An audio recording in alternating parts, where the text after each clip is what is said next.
Merry Christmas, Valley View family. I'm Miss White, and today I'm going to be reading The Polar Express.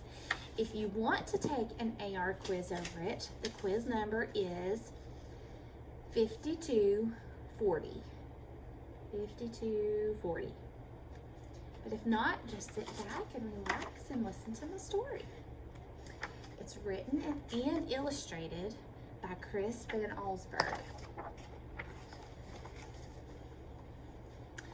On Christmas Eve, many years ago, I lay quietly in my bed.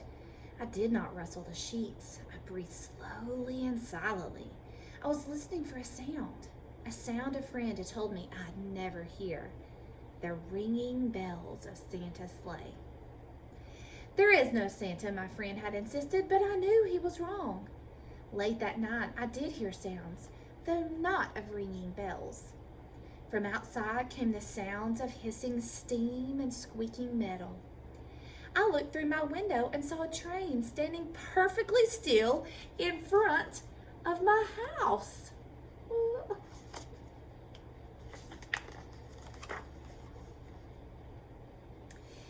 It was wrapped in an apron of steam. Snowflakes fell lightly around it. A conductor stood at the open door of one of the cars. He took a large pocket watch from his vest and then looked up at my window. I put on my slippers and robe. I tiptoed downstairs and out the door. "All aboard!" the conductor cried out. I ran up to him. "Well," he said, "are you coming?" "Where?" I asked.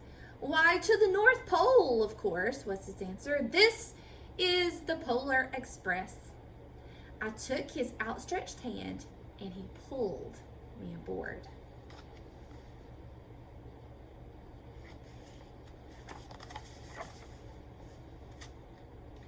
The train was filled with other children, all in their pajamas and nightgowns.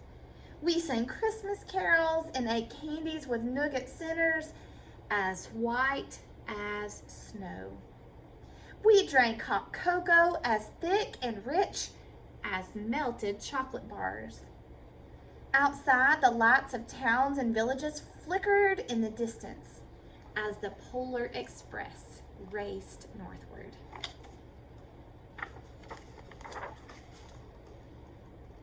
Soon there were no more lights to be seen. We traveled through cold, dark forests where lean wolves roamed and white-tailed rabbits hid from our train as it thundered through the quiet wilderness. We climbed a mountain so high it seemed as if we would scrape the moon. But the Polar Express never slowed down. Faster and faster we ran along, rolling over peaks and through valleys like a car on a roller coaster. It's a simile.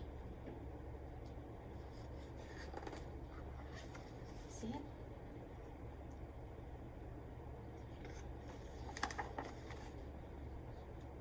The mountains turned to hills, the hills to snow-covered plains. We crossed a barren desert of ice, the great polar ice cap. Lights appeared in the distance. They looked like the lights of a strange ocean liner sailing on a frozen sea. "There," said the conductor, "is the North Pole."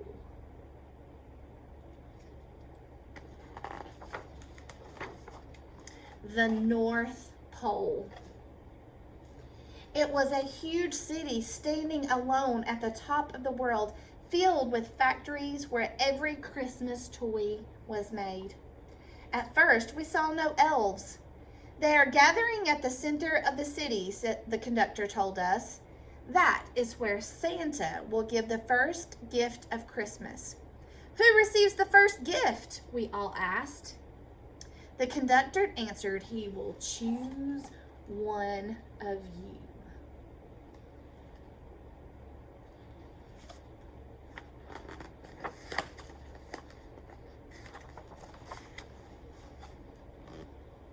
"Look," shouted one of the children, "the elves!" Outside, we saw hundreds of elves. As our train drew closer to the center of the North Pole, we slowed to a crawl, so crowded were the streets with Santa's helpers.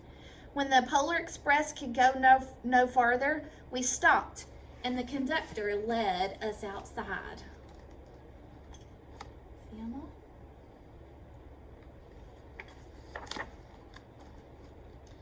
We pressed through the crowd to the edge of a large open circle. In front of us stood Santa's sleigh. The reindeer were excited.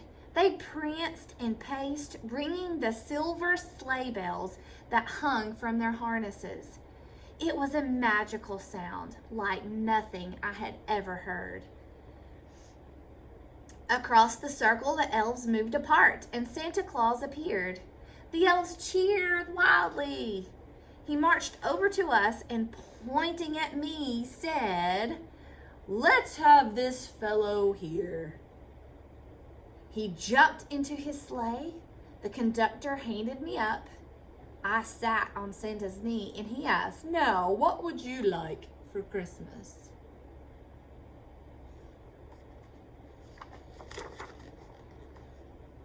I knew that I could have any gift I could imagine.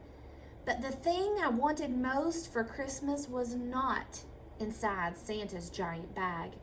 What I wanted more than anything was one silver bell from Santa's sleigh. When I asked, Santa smiled. Then he gave me a hug and told an elf to cut a bell from a reindeer's harness. The elf tossed it up to Santa. He stood holding the bell high above him and called out, "This is the first gift of Christmas."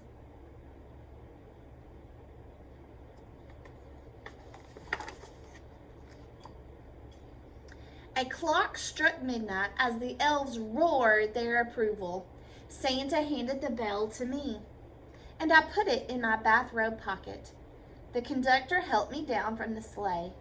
Santa shouted out the reindeers' names and cracked his whip. His team charged forward and climbed into the air. Santa circled once above us and then disappeared into the cold, dark polar sky.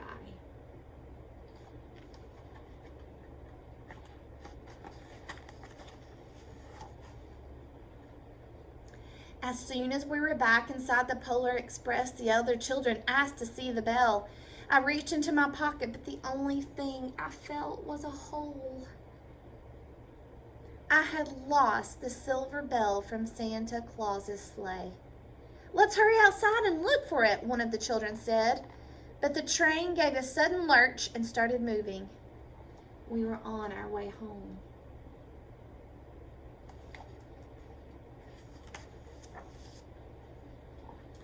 It broke my heart to lose the bell. When the train reached my house, I sadly left the other children. I stood at my doorway and waved goodbye. The conductor said something from the moving train, but I couldn't hear him. "What?" I yelled out. He cupped his hands around his mouth. "Merry Christmas!" he shouted. The Polar Express let out a loud blast from its whistle and sped away.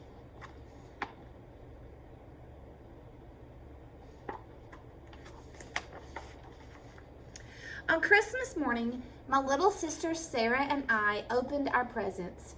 When it looked as if everything had been unwrapped, Sarah found one last small box behind the tree, and it had my name on it. Inside was the silver bell, and there was a note. "Found this on the seat of my sleigh.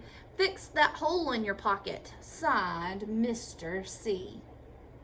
I shook the bell. It made the most beautiful sound my sister and I had ever heard. But my mother said, "Oh, that's too bad." "Yes," said my father, "it's broken." When I'd shaken the bell, my parents had not heard a sound.